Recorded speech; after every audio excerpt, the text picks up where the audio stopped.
Let's get ready to mortgage. He is the prince of programs, guru of guidelines, master of matrices. He puts the fun in funding.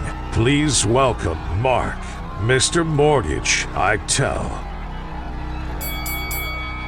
All right, my name is Mark Eitel, and this is the Mr. Mortgage Show. And friends, you're in the right place if you are confused, if you are frustrated, if you're just pulling your hair out because you can't make sense of any of this data. What's going on with the real estate market?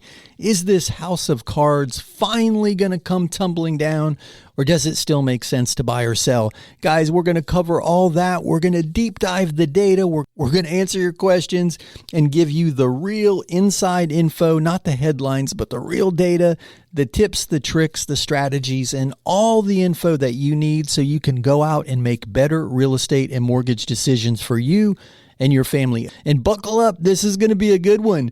Lots of great data was released this week, a lot of it contradictory to one another. I don't know, you almost need a crystal ball to figure out what's going on. No crystal balls here, guys. We're just going to dive through the data and do our very best to make sense of all of it for you. Hey, if you've got questions or comments along the way, just give us a call or shoot us a text, and you can do that by dialing 855-462-7292. That's 855-462-7292. That is the Anytime hotline. Jen is womanning the hotline, and she will get your questions on the air. If you prefer to shoot us an email, you can do that too. Just head on over to mrmortgageradio.com. That's mrmortgageradio.com. Scroll to the bottom of the page, click that email icon, and you can shoot your questions over that way also. She'll read them on the air for you. But guys, as I mentioned, a lot of data this week. Found it super, super interesting because it was a couple weeks ago that we talked about the article that was on CNBC, that data set that was released showing that mortgage delinquencies, which are the precursor to a default, which is the precursor to a foreclosure, just recorded their second lowest month in history, meaning this big wave of foreclosures that people keep talking about still is yet to materialize and unlikely to materialize anytime in the near future because of that delinquency number. So we talked a lot about that. And in the subsequent weeks, there's been everybody's version of that report now released. Redfin just released it. And because of that, I got into a conversation / debate / interesting dialogue with a group of realtors that I speak with quite often. And we were talking about the importance of understanding the numbers, I guess was a byproduct of the conversation, because some of the agents were talking about how this must be different in their market because a headline was just released showing that foreclosure activity increased by 20%, 25%, whatever the number was. But guys, if the foreclosures are 2 for that month in that zip code, and now they're 4, well, that's a doubling of foreclosures. And if the headline reads foreclosure activity doubles, well, that's super, super scary. But if there's historically 40 and we went from 2 to 4, we're still at a ridiculously low number by historic standards. And we have not established a trend yet, and we've got a long way to go before foreclosures are bringing enough inventory to the market to push downward on pricing. So pricing is still, as always, I've said it for years and years and years, and people think I'm crazy. Supply and demand is the only thing that controls prices. The only thing, not interest rate, not economic condition, supply and demand. Now, those other things can affect demand, and that's the intent of the Fed, is to cool demand on major purchases, or any purchases for that matter, by increasing interest rates. But we're just not seeing the effect of that yet. So right now in this market, even though another interesting data set was released this week, that mortgage applications fell to their lowest in 3 months. Well, no surprise there, because mortgage interest rates increase to their highest in 3 months. And there's a direct correlation with the cost of money to the desire to borrow it. So even at the reduced application pace, there's still more demand than supply. And we're seeing it. You can see the headlines. You can see the comments on Facebook that, there were 5 offers on this property, 15 offers on this property. I talked to an agent in the Northeast, and she had 16 offers on an open house, and it was sold under contract 3 hours after the open house closed. So because of the supply and demand equation, prices are still holding, and there's no indication, foreclosures being one more place, that there's just not a lot of supply coming to the market. And the number one driving factor is interest rates.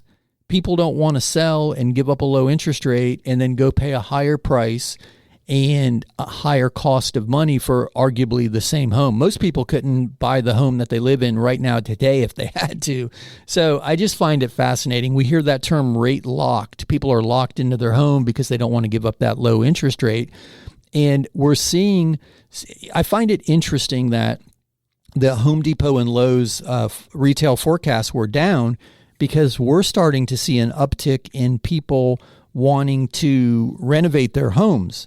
And you would think that those two retail powerhouses would be a direct beneficiary of it. And maybe this is such a leading indicator that they haven't experienced it yet, but we're seeing people that are wanting to do cash out refinances for home improvement or equity lines to pull some equity out for home improvement or debt consolidation.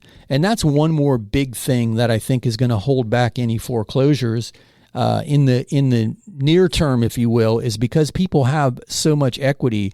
We're seeing people pull some equity out and pay debt off and reduce their overall monthly expenses, even though their interest rate is going up, and they're kind of, planning for this recessionary winter, if you will, and they're packing some food in the freezer, putting a little cushion in the bank and paying off all their debt so they can ride through it. So it's interesting when we see all of these different contributing factors and data sets and how that adds up into a housing trend, if you will. And we have access to a lot of interesting data on this show. So I wanted to share this one article that I pulled this week from CNBC because we were just talking about equity extraction for home improvement.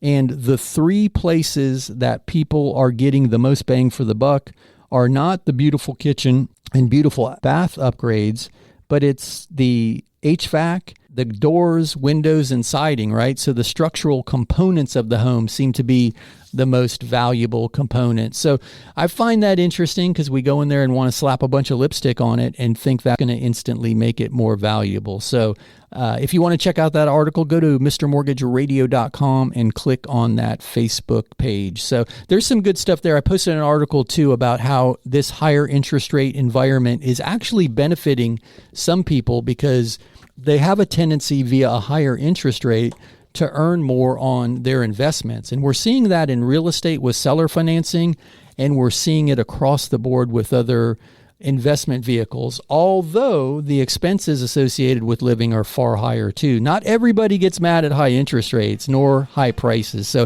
anyway, guys, you hear the music, you know what that means. That's my cue. We'll be back in a few. Sit tight on the other side of this break. We'll be back with more of the show. Have you recently experienced a shocking rate increase on your homeowner's insurance policy or received a dreaded cancellation notice? It feels like you're being priced out of your own home, doesn't it? Well, worry no more. Introducing HOIPolicyReview.com, the website designed specifically for people like you. We understand the frustration and financial strain these situations bring. That's why we're here to help. With HOIPolicyReview.com, all you need to do is provide us with a few details about your home and current policy, and we'll take care of the rest. Our team will tirelessly compare dozens of carriers against one another, ensuring you receive the best quote possible. Don't let rising rates or cancellations force you out of your home. Visit HOIPolicyReview.com today to take the first step towards securing the insurance coverage you need. So don't wait any longer. Go to HOIPolicyReview.com and get started today. Remember, we're here to help you find the insurance solution that fits your needs. That's HOIPolicyReview.com. Welcome back to the Mr. Mortgage Show. Call us now at 855-462-7292.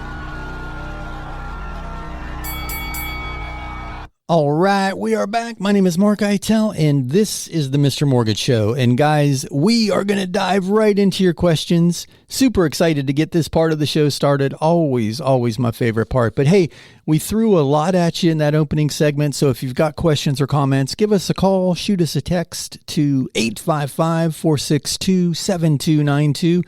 855-462-7292. That is the Anytime Hotline. And Jen, my producer, is womanning the hotline, and she will get you on the air. I know she's already taken a couple calls, so we must have struck a chord with something in that opening segment. So I'm excited to dig in and hear what your thoughts are anyway. If you prefer to shoot us an email, just visit mrmortgageradio.com. That's mrmortgageradio.com. Scroll to the bottom of the page, click that email icon, and you can shoot your questions over that way. But as I mentioned, there are some questions already on the board. I see her back there busily at work, and she's not smiling at me right now. Anyway, let's toss it over to Jen and get the first question of the show on the air. Hey, Jen, what do you have? Raphael sent us a text. Are doctor loans still available? I remember hearing about them a couple years ago while I was still in school, but I'm getting mixed messages now. Hey, Raphael, that's a great question, my man. Yeah, we don't get that one often. It's interesting because they are a great loan program for anybody who's recently graduated with a medical degree in a medical field. So doctor loans work for dentists, ophthalmologists, optometrists, obviously any medical doctor. Did I say veterinarian? Because that one often gets overlooked. But to answer your question, yes, they are still available. Some of the guidelines have been tightened a little bit, but in case somebody out there is curious and they don't know what Raphael and I are talking about, a doctor loan is a loan program designed to allow a doctor to borrow. It used to be up to 100%. There are some programs within certain parameters you can still get 100%. Most of them are 95 right now, but a high LTV up to 100% with no mortgage insurance, which is a big one because the mortgage insurance component is expensive when you're at that, 95, 97, and in this case, 100% loan to value. So that's one of the biggest benefits of the doctor loan. And then underwriting the student loans that are in deferment, there is some advantages with the guidelines there as well. So, and student loans are an interesting debate in general right now. An interesting conversation, I guess. I don't know debate, but fascinating conversation right now. So, but anyway, Raphael, doctor loans do still exist. We've got a half a dozen or so varieties of that particular loan program. So if you need additional information or you want to have a little deeper discussion, I encourage you to reach out. I'll be happy to help any way I can. But I appreciate that one. That's a good one. Yes, indeed, doctor loans are still on the books. Hey, Jen, do you have another one? Richard is asking, can you give me a quick overview of the pros and cons of a reverse mortgage? I think we may be ready. How do we make an appointment to talk to you directly? Thank you.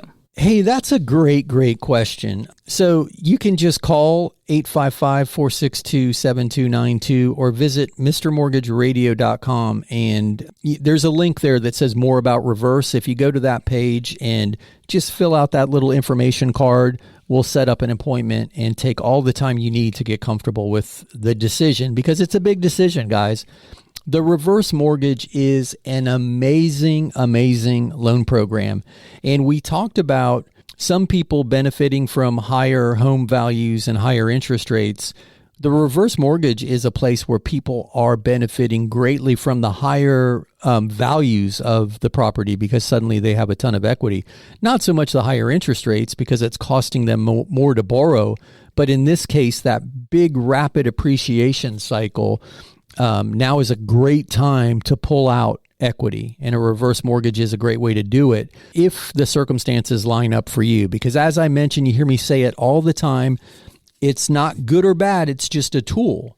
And used properly, it can make a huge improvement in someone's life. A hammer's a tool. I say it all the time. You can build a house with a hammer, and you can tear a house down with a hammer. So the wrong tool or the right tool in the wrong hands, rather, can cause some harm. So I'm always encourage everybody to take the necessary time to fully understand all the pros and cons. But here's an overview so we can answer the question and kind of get it out there. And then if anybody wants to go set up an appointment and dive a little deeper, I'm happy to have this discussion. I got involved in the reverse space because a family member of mine was investigating it years ago, and I dove in head first and got certified because I wanted to understand everything I could because I didn't want them to make a bad decision. So anyway, here we go.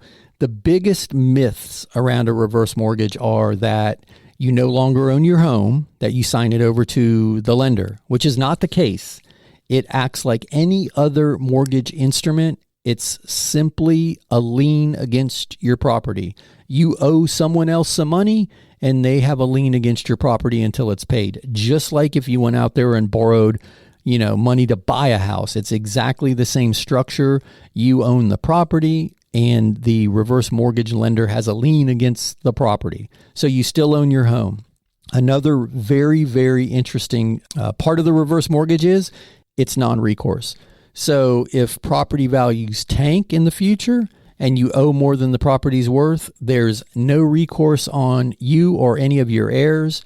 If the property's upside down, your kids can just slide the keys across the table to the bank, and the bank deals with the loss because the loan program is insured. It's part of the FHA suite of loans.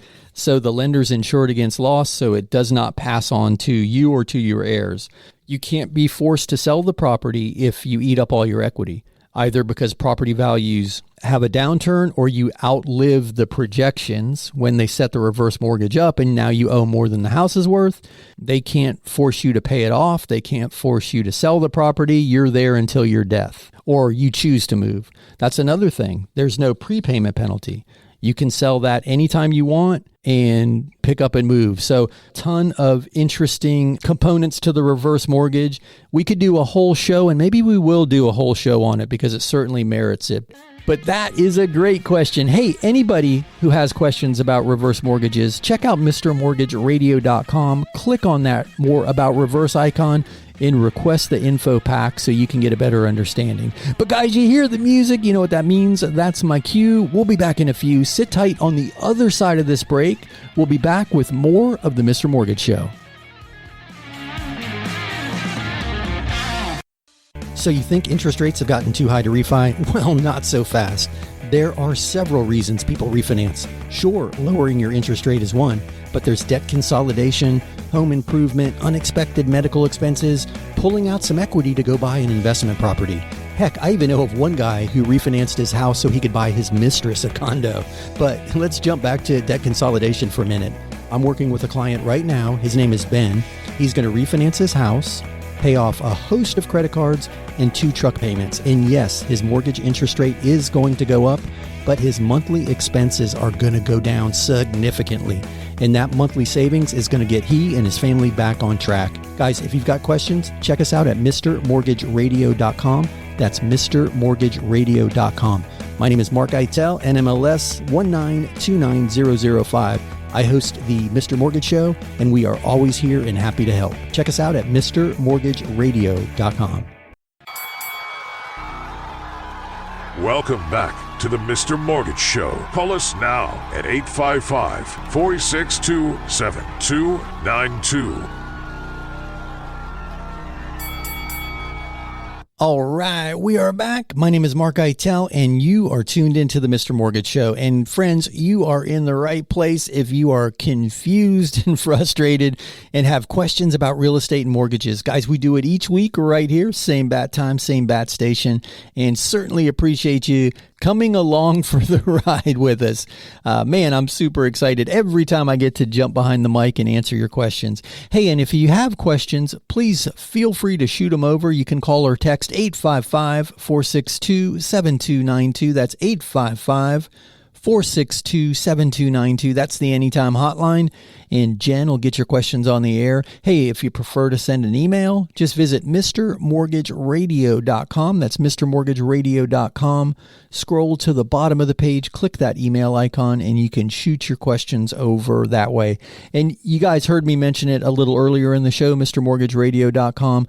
Ton of useful information there, links to all of the data sets that we talk about each week during the show. So if you ever want to deep dive or engage with us when we're not on the air, you can always check out mrmortgageradio.com, hit that Facebook page, check out the data sets for yourself, and feel free to reach out with questions or drop comments below some of the posts.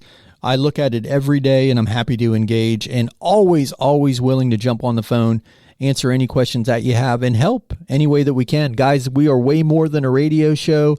My team is nationwide, and we help families with their mortgage needs everywhere but New York. We're still working on New York, but the other 49, we got you covered right now. So if you've got questions, you need help, we're here. We're happy to help. So anyway, speaking of questions, that's why we are on the air today. Let's throw it over to Jen and see if we can get another question on the air. Hey, Jen, what do you have? Juliet sent this email. We've gotten ourselves in a tough spot and want to refinance to pay off our bills and have a little cushion. But what happens if we refi and property values go down? Can the mortgage company change the terms? Hey, Juliet, that's a great question. I never really thought about the misconception about that. That's interesting that you bring that up, because with an equity line of credit, the bank can change the terms because it's based on the equity.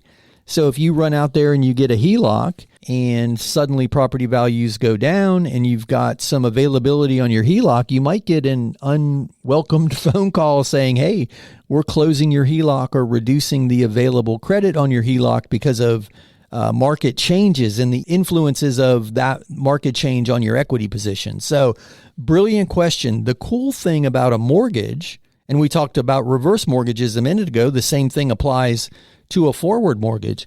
Once that mortgage is underwritten and funded, the terms can't change. Unless you default on the loan, that's it. You've got the money and that's your payment. Keep making that payment, and there's nothing that the bank can do to change those terms. So brilliant question. But to answer it in summary, if you do a cash out refinance and the property value goes down in the future, that cash is already yours. That's your money.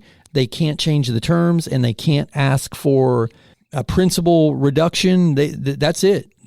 Everybody's got to live by the terms of that loan. And guys, we saw that during the housing crash of the early 2000s. People owed twice as much as their property was worth for a minute, and they kept on paying, and there was nothing the bank could do except hope for the best. And they paid that loan off. And since then, the property's appreciated considerably, and they ended up long-term making a ton of money in the form of equity. So brilliant question. I hope that made sense. I hope that answers your question. But if you need more information, I always encourage you to reach out. We're here and we're happy to help. Hey, Jen, do you have another question ready? Okay, go ahead. Kelly sent us a text. I think you've talked about this before. Is there a special insurance policy for a house that needs a new roof? We're selling, and I know insurance is going to be a problem. Hey, Kelly, that's a great question. You're right. I've talked about this a lot because insurance is such an underappreciated component of real estate. And we're seeing what's happening to people's policy premiums right now. Man, oh man, policy premiums are jumping across the country. But anyway, to answer your question, most likely what I was talking about was a builder's risk insurance policy. And the easiest way for me to explain that is to share the most recent story where a builder's risk policy made the difference. So you mentioned you're selling a house that likely needs a new roof. And in Florida in particular, in the hurricane belt, if you will, roofs are becoming more and more of an issue. In Florida, primarily because of the litigation around fraudulent roof claims for insurance companies. But that's a whole nother conversation. The system was abused and people are now paying the cost of that in their premiums. But because of that, most insurance companies don't want to insure a property that has a roof nearing the end of its useful life cycle. So here's the scenario that we saw. Seller selling a house, reduces the sales price because he knows it needs a new roof. He just doesn't have the money to put a new roof on, and quite frankly, he didn't want to do it just to sell the property. It takes weeks to get a roofing contractor to start, tens of thousands of dollars of expenses, all just to hopefully break even on that roof endeavor when he sells the property. So he's selling it as is. Roof's $20,000, reduces the price by $20,000. The buyer is thrilled. He's buying the property, getting a slight discount, gets to pick out the roofing material he wants. He's going to put the cool metal roof on the house, everything. Couldn't be happier. Here's the problem. He can't get insurance on the house because the roof is too old. And he doesn't want to pay for the roof before he owns the property. And the seller's not going to pay for the roof before the property closes. So we have this, catch-22, if you will. Well, dun-da-dun-da-dun, in rides a builder's risk policy. And the builder's risk policy insures against loss in front of the homeowner's insurance policy. So what happens is the builder's risk insures the property during that construction period. And because that builder's risk is in place, the insurance agent could bind a homeowner's insurance policy behind it. Now, the caveat is, in this instance that I'm speaking of, they had 6 months to get that roof on, done, inspected, or it would have caused a problem. Had that roof not been done and the builder's risk policy expires, the homeowner's insurance policy would have canceled. But that's the workaround. A builder's risk policy will buy you that time, if you will, to get the roof replaced on the property. So insurance just doesn't get the attention it deserves in a real estate transaction. I mean, I can't tell you how many times I've seen an initial quote come back and kill a deal. I'm thinking of one right off the top of my head. The quote came back at a little over $5,000 a year for a $275,000 home. And suddenly the borrower no longer qualified because, that's $400 and some odd dollars a month in insurance.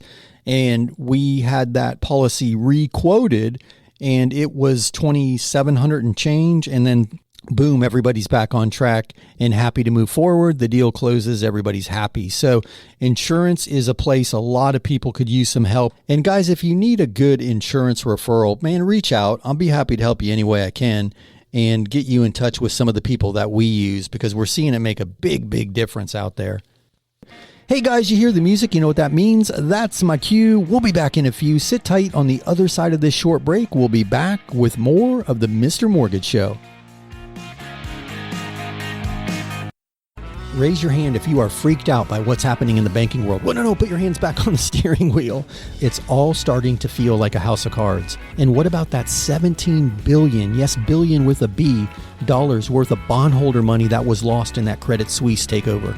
Right now, I'm hearing more and more people talk about a flight to safety, and they're looking at gold and silver and other precious metals, but also rental property. Yep, income-producing rental property is starting to become sexy again. Guys, we've got an amazing loan program called the Landlord Loan. It's an easy way to acquire rental property. If you've got good credit and the assets, we don't even look at your personal income. We look at the income produced by the property.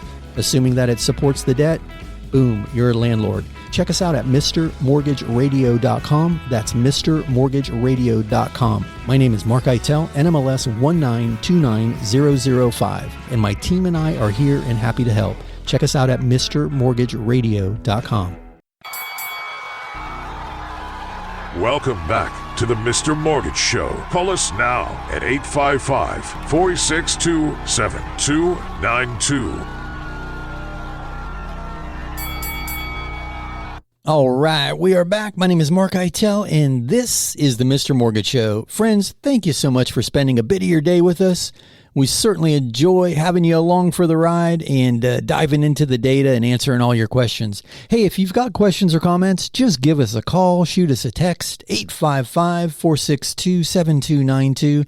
That's 855-462-7292. That is the Anytime Hotline.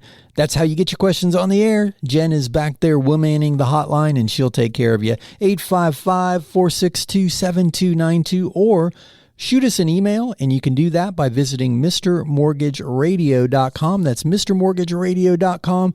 Scroll to the bottom of the page, click that email icon, and you can shoot your questions over that way.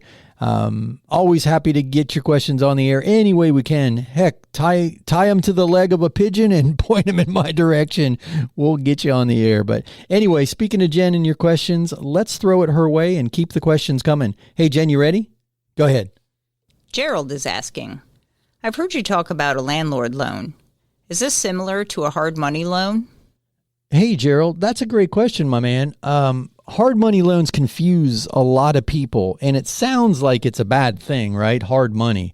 They're not hard to get. They're a higher interest rate, but to answer your question, no, they're not the same thing. A hard money loan is typically a private investor, right? Or a pool of private investors. Like I have friends who manage funds and they just do hard money loans. We do them all the time. We arrange transactions through their hard money fund.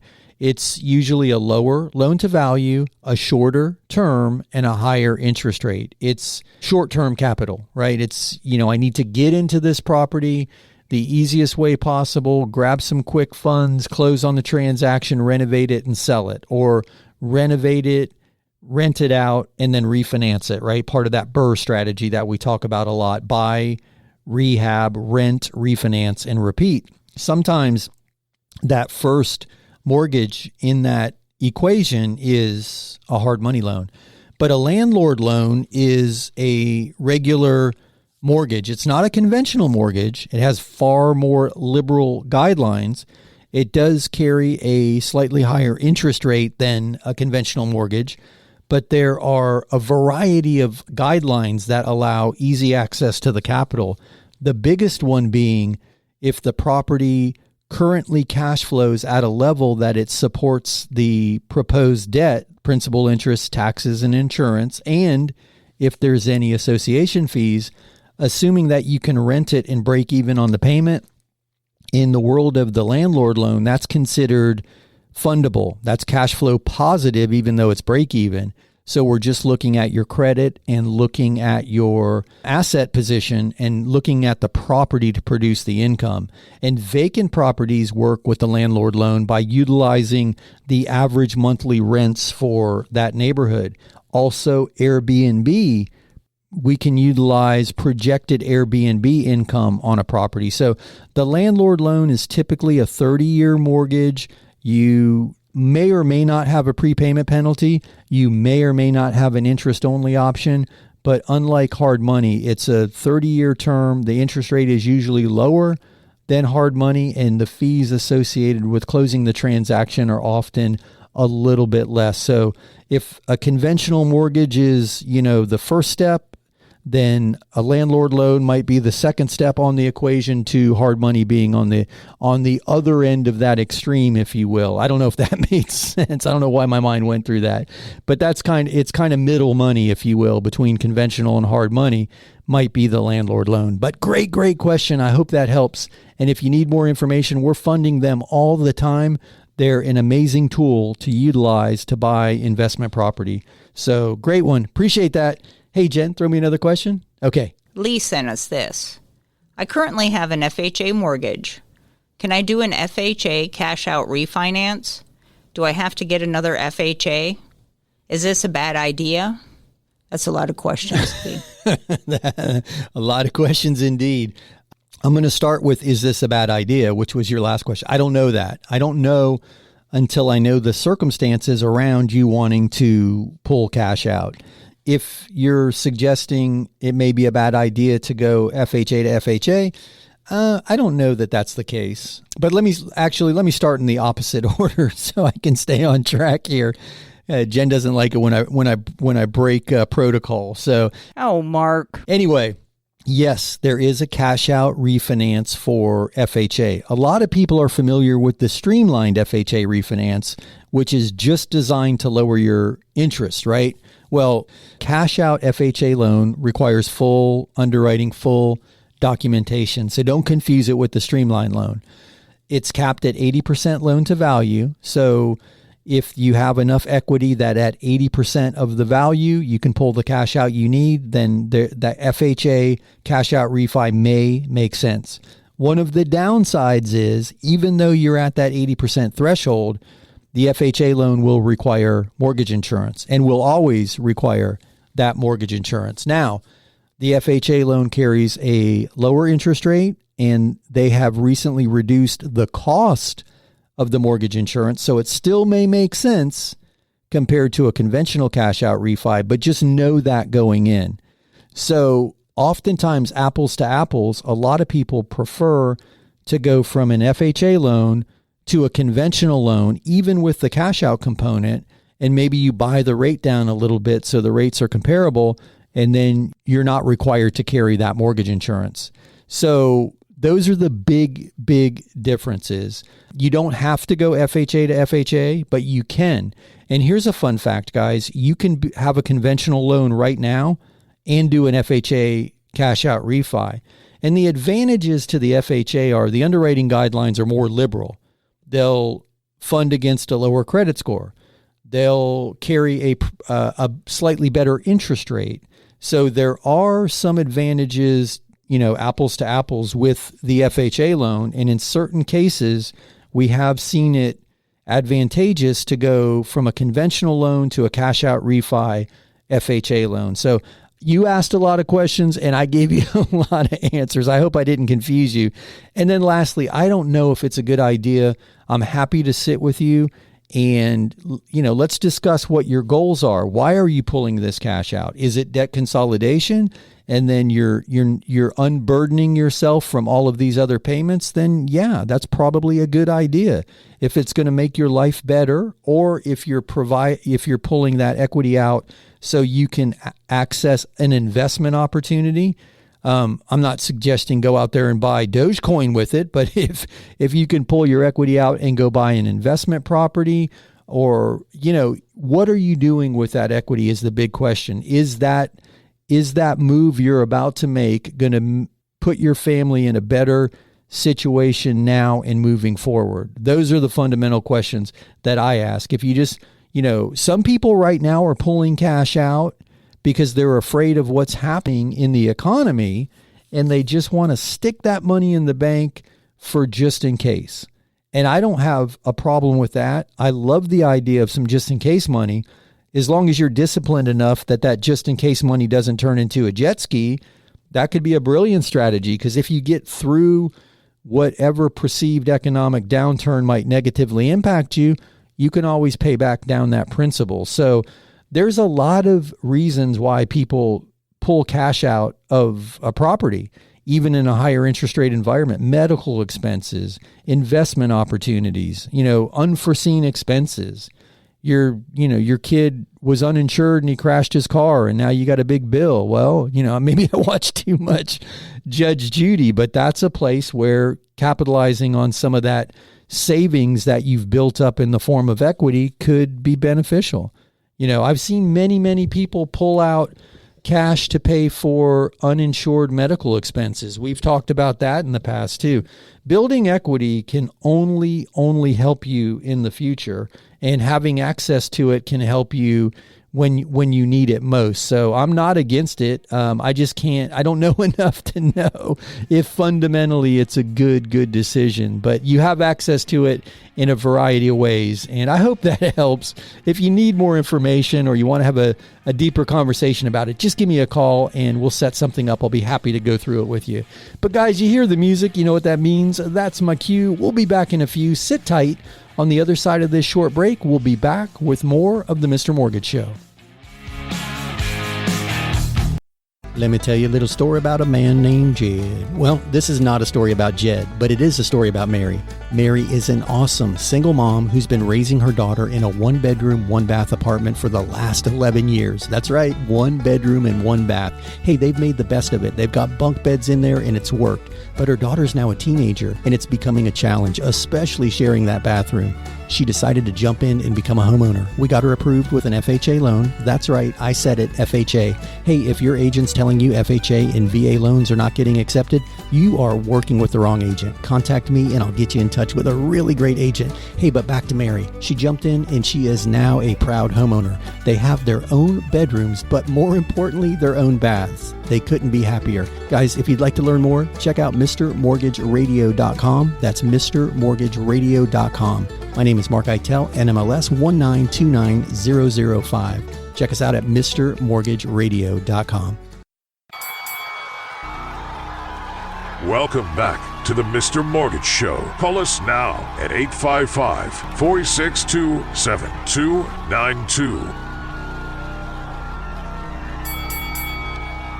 All right, we are back. My name is Mark Eitel, and you are listening to the Mr. Mortgage Show, and we greatly appreciate your participation. Guys, if you've got questions or comments, just give us a call or shoot us a text. The Anytime hotline is 855-462-7292. That's 855-462-7292. Jen, my producer, is womanning the hotline, and she'll get your questions on the air. Hey, if you prefer to shoot us an email, just visit MrMortgageRadio.com. That's MrMortgageRadio.com.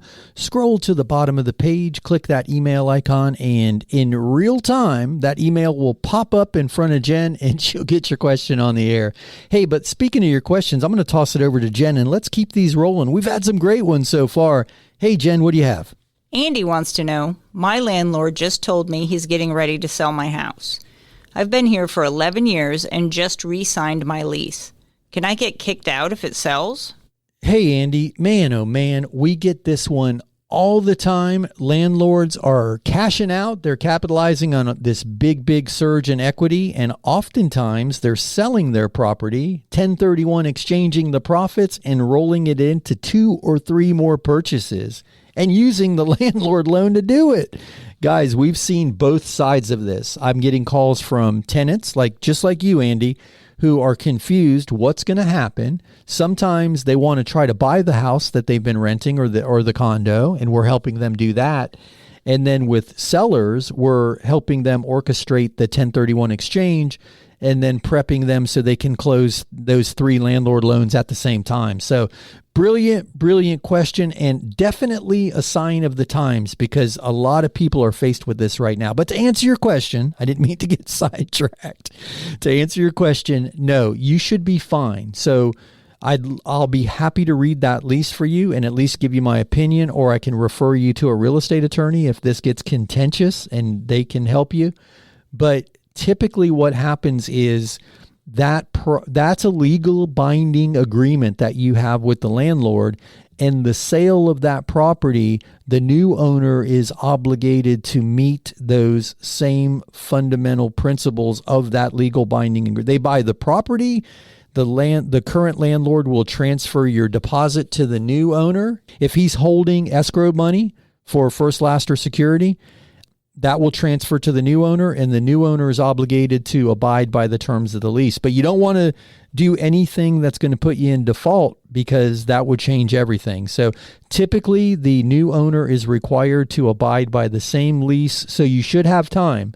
But if you want to have a further discussion about that, I'm happy to dive deep with you. And you're not alone in this. We're having this conversation quite regularly. As I mentioned, a lot of people cashing out in this equity-rich environment. So I hope that helps breathe a sigh of relief, because you're likely protected through the end of your lease term. So good luck, brother. If you need help, give us a shout. I'll help any way I can.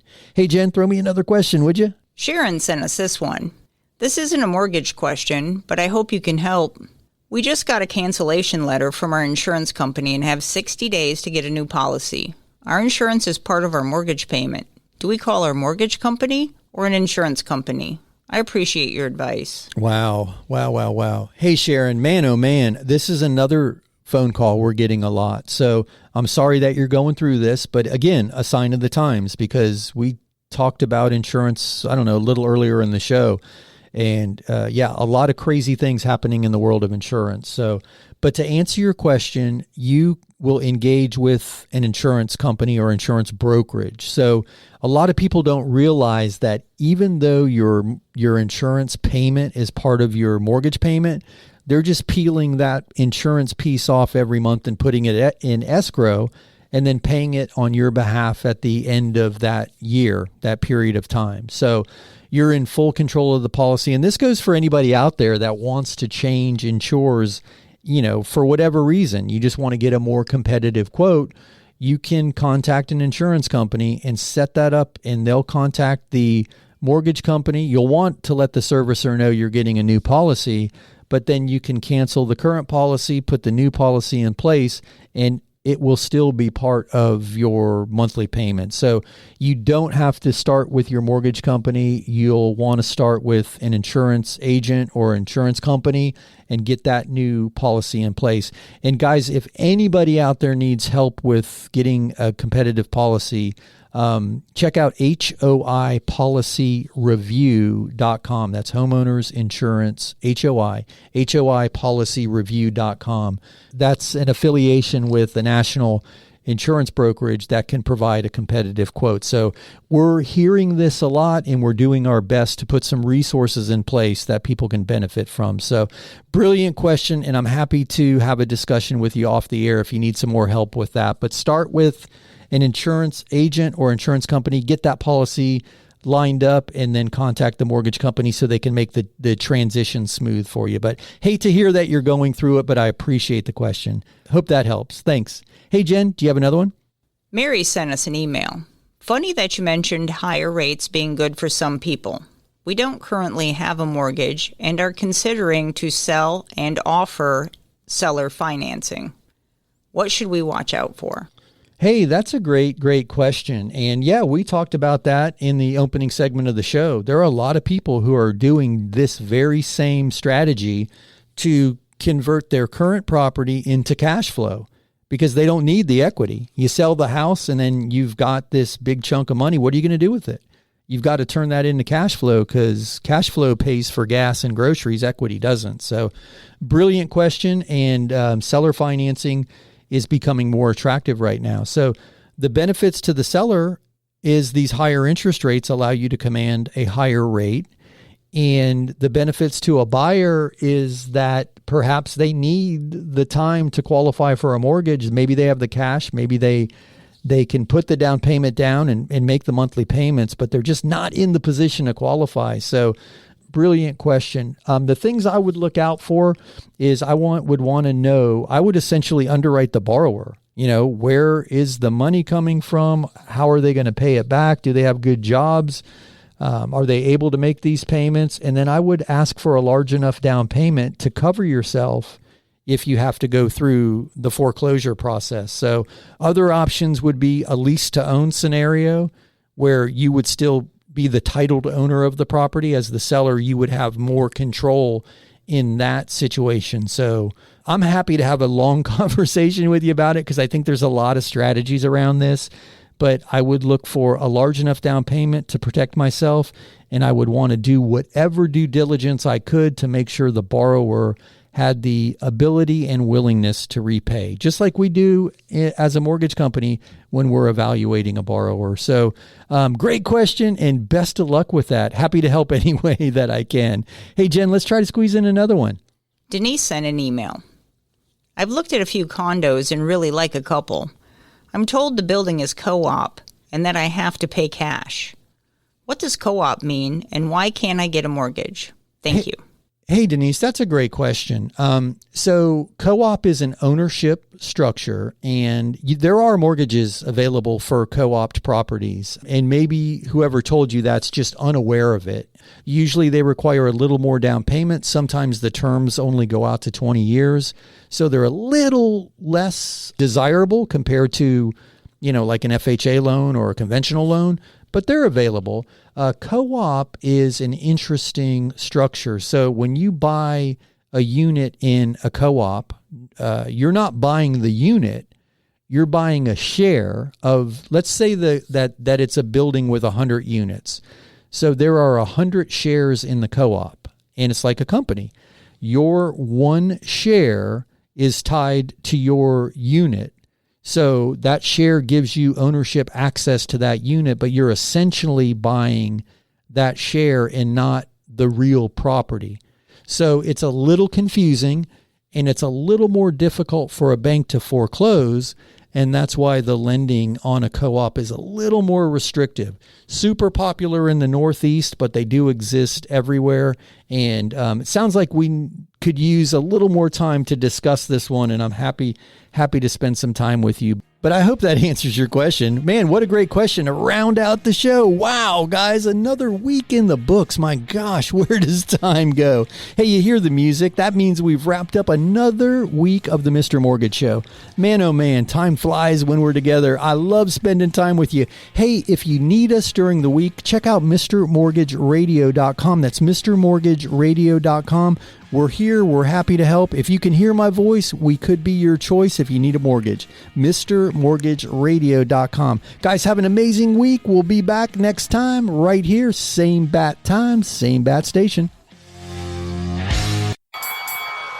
That's a wrap. Join Mark Eitel next week for more thrilling, edge-of-your-seat discussions about real estate and mortgages right here on The Mr. Mortgage Show. Hey, it's Mark Eitel, host of the Mr. Mortgage Show, and I'm going to interrupt this commercial break to ask you for a favor. If you know any friends, family, coworkers, or the guy in front of you at the grocery line who's talking or thinking about buying or selling or refinancing real estate, I'm hoping I can count on you to help me spread the word, introduce them to me, to the team.